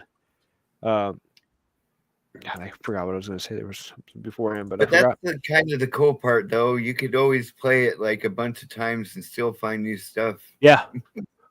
Well, that was what I was saying. Kind of the thing that's changed over the years. Super Mario World. There's 5, whatever, 100 different ways to finish levels, do all this other stuff. And until you've played the game through 100 times, you still might find new ways. Like I still remember, we've talked about that with Super Mario Brothers 3 and stuff like that. Was you could play that for years and you'll still find stuff you didn't know about, a hidden block somewhere or something like that. And granted, sometimes games are like that nowadays, but maybe it's the internet and stuff like that. But stuff's not as hidden Yeah. as it once was. And I think that's because probably we have better ways. Because it used to be, you go to school, your buddy tells you, "Oh, hey, if you're on World 2-1 and you throw a shell at the one thing and it hits it, it'll do a vine up, and then you can go up into the secret level or find a skip." Um, I remember playing Super Mario Brothers 3 forever, not even knowing about warp whistles. And then one day I went over to my grandma's house and I watched my older uncle, I think he was about 5, 6 years older than I was. I watched him get 3 warp whistles. And I didn't even know they were there. And I was just like, what the heck? And then he just used them and then took it right to the last world. And then I was like, holy crap. Like, and then, but yeah, it was just like, that's how you figured stuff out. You just saw it in the magazine or your buddy was telling you at lunch at school. Yeah, like Nintendo Power or something. That's how I progressed in Final Fantasy VII. There's an area of the game where you have to dig up a harp up in the bone area. And there's this Oh, vast area where you had to dig. And I remember I spent one weekend digging everywhere and I couldn't find it. And then I went to school on Monday and I was whining about it. And my buddy goes, "Oh, I got a game fac or I got a strategy guide. I'll find it." So he went home that night and he drew me a map of the whole area and he put an X where the strategy guide told him it was at. And then I remember getting that and just sitting there at school all day, like this, like I can't wait to go home so I could finally progress in Final Fantasy VII. And I remember running home, digging there, getting the harp, and then just going into a whole new area, and then just finally just like being blown away. But that was the only way I'd be able to figure it out. yeah, I wouldn't have beaten Zelda 1 if not for my friend who lent me his map. Yeah. Because otherwise, like, I don't even know, like, did people like bomb every wall or what? Like, just to figure it out. Yeah. Well, I think so when you used to call that number or whatever, they Yeah. showed videos of those guys sitting there in their cubicles and you called and that's all they basically did was they pulled out a binder with all the maps and stuff. And I'm assuming that the developers and the companies sent it to them. They probably paid for it or somebody, beat the game and wrote it all down. And they just copy that. But that's the only, they'll be like, "Hey, you need to go into this room. You can bomb this to get a heart and bomb over here and then go this way." And that's how you get there. I'm trying to think about how that might have worked. Like, just through the telephone, talking. Like, it'd be hard, I would think, to explain to somebody what to do, especially if some levels looked alike or Yeah. Or you got some 6-year-old that called and getting mom and dad charged $1.99 a minute or some crap Yeah. to pay just to figure it out. Thank God for GameFAQs coming later. Yeah, that's another thing. That site is still going. I don't think Yeah. people are writing strategy guides really anymore, but the boards are still hopping. I couldn't believe that. I one day I was like, I had that that moment. I was like, oh my god, you guys remember GameFAQs? And I checked it out, and then I went to check out. I'm like, I could see in the top, the top list of the top games, Elden Ring was on there. I'm like, what? So I clicked on Elden Ring and I got on the board, and the board was still just like the first page was full of stuff that just was posted and within the last hour, and I was just like, holy crap, this site is still freaking going. I remember one time getting in trouble at school because that was, they finally developed printers and the schools had Yeah. printers and, you could print whatever. And I remember getting in trouble with my dad because he was a fifth grade school teacher and I was on the computer and I went to print a fact and I printed the whole fact. So it was like 100 pages and it just kept coming and coming and coming. And I remember getting in freaking trouble because I was just like, he's just like, what the hell are you doing? Because he came in there and there's just a stack of papers. And I essentially probably at one point almost printed out on how to beat a whole game. I wish I I could remember almost what game did it that was. with RuneScape. Oh yeah. Speaking of Yeah, RuneScape, that's made a freaking comeback too. That's weird. yeah. I mean, I don't know how it is exactly nowadays, but I was there up until 2007, 2008 or so. Yeah. Like go to the school library, play that, and even the local library had good internet, so we do Yep. that. Yep. I couldn't play it at my house because we had dial up, but I remember going over to my buddy's house and I remember I get so bored. At the time we had these PS2s and stuff, and I was actually playing Super Nintendo because he would sit there and just mine one area Yeah, forever. Forever. He would sit there and I was like, come on, let's play Age of Empires or, take turns doing something different. No, no, no. And he'd play the hell out of that game. And I remember I was playing like Blackthorn and stuff like that on the Super Nintendo that his dad had in the other room because I was so tired of watching him just trying to mine one area for one little thing. And then that was it. yeah. My kid sister, when she was really young, I'm like, look at this game, isn't it cool? She's like, it looks boring. Yeah. Because all I was doing is fishing and then going back to the bank and Selling fishing it, yeah. more. And Yeah. Yeah, it was crazy. I can't. Some of the but stuff back that. then it was about being the top player, get Yep. first one to all full Being able to stats. go into the PvP area and just own everybody and then take all their stuff. And I remember Yep. that many times not understanding that and just wandering into an area like, oh, I'm gonna explore, and also some guy comes up to me and just and kills me and then boop, loots me and then takes off. And I'm just like, The first set of party hats were set up in the wilderness, which was crazy, if I remember right. yeah, That's where the drops were. So of course all the PvP players were swarming that whole area. But later that became a hot item to sell for gold on there. So you want to talk about something weird that's kind of wrong with gaming nowadays is some of these companies or some of these games having auction houses. Yeah. Was it Diablo? Diablo 3 had one. Maybe that's what I was thinking of.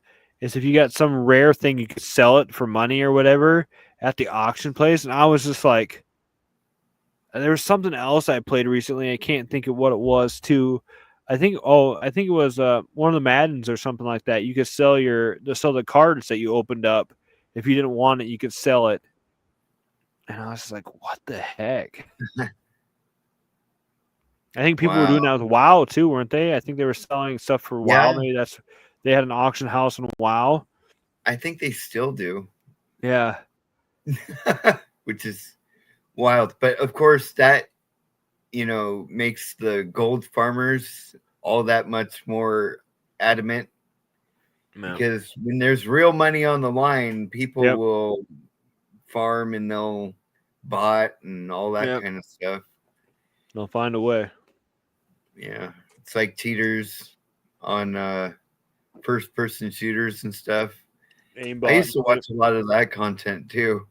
Like, people caught cheating on COD Yeah. or whatever.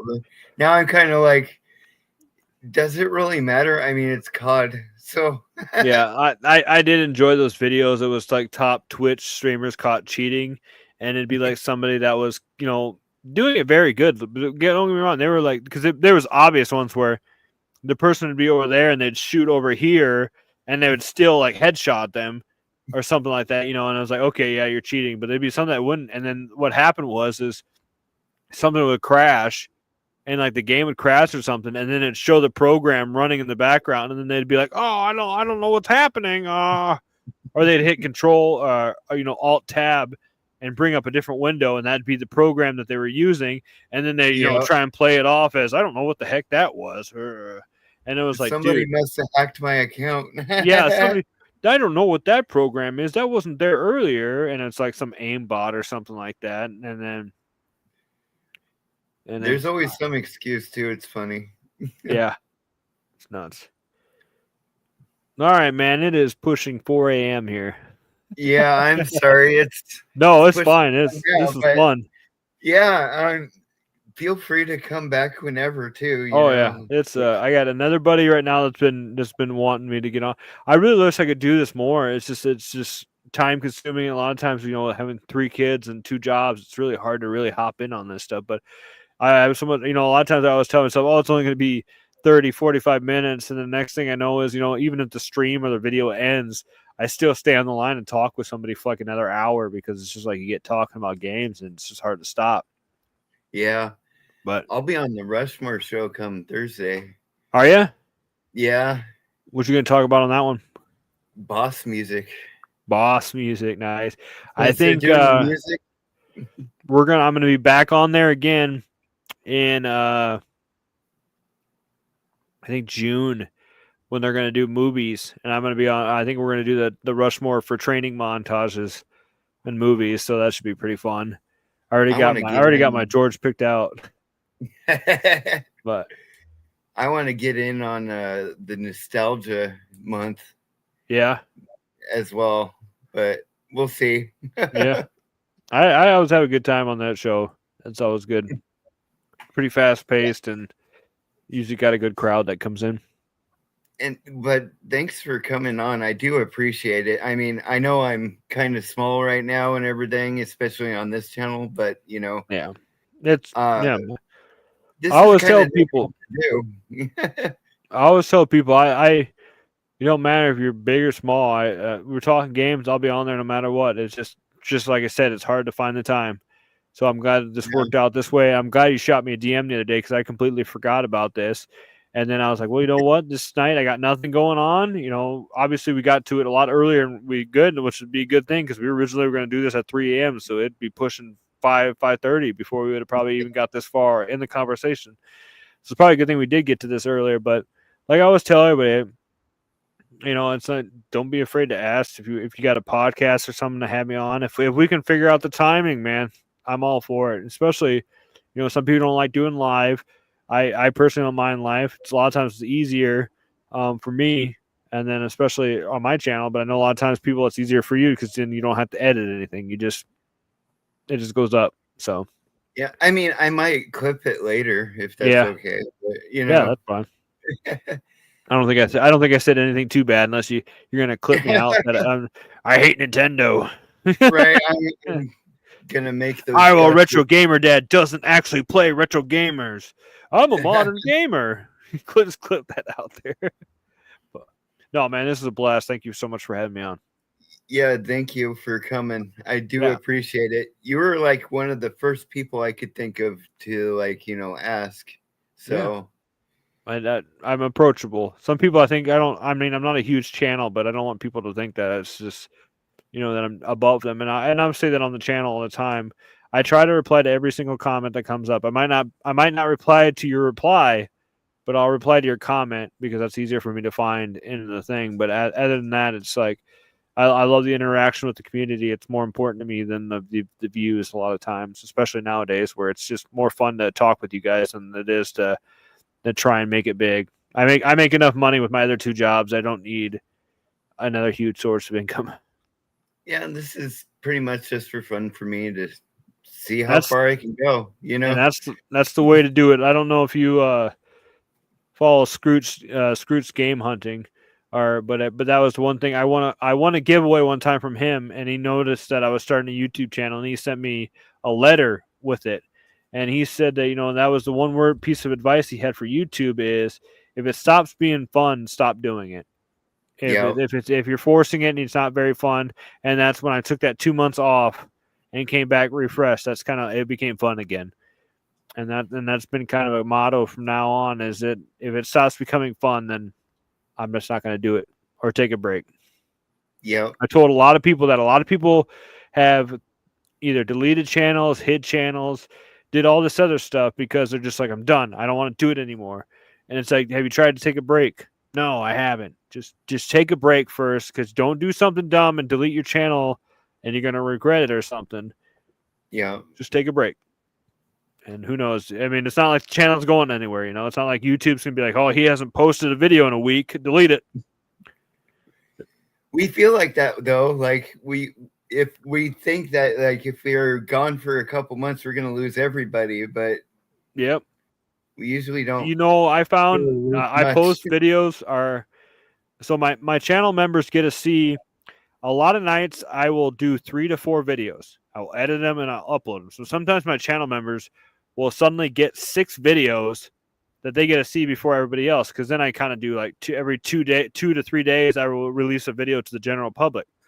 So a lot of times people are like, "Hey, how do you find all this time to do games?" It's like a lot of times I will spend. It's almost like a shift. I'll spend 4 or 5 hours one night cranking out a bunch of videos, and then I don't have to do anything for 2 weeks because I've already got them done. Yeah, Sometimes it I works found better. that out too. I can schedule videos. I found out, Yep, so I'm like, that's an awesome feature. That yep, yep, and way, that's I'm basically always on time. yep. And that's what and I find, and I never used to do this, but then at one point I think I got like 5 or 6 members now. I was like, well, if they're paying that dollar a month or whatever, I got to give them something. So that's been kind of something they've been loving is they get to see the videos before anybody else. So they get a comment, they get to watch them, and then that's kind of been a fun feature for them. So we've been enjoying that. Yeah. But all right, So man, this was yeah, fun. yeah. I will end the stream now, but thanks for coming and subscribe to this guy.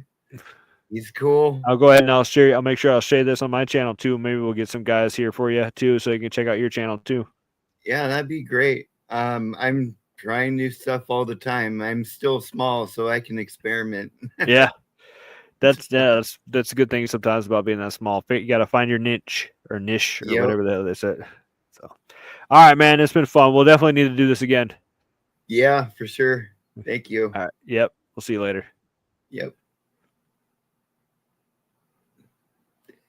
Thanks for watching, everyone.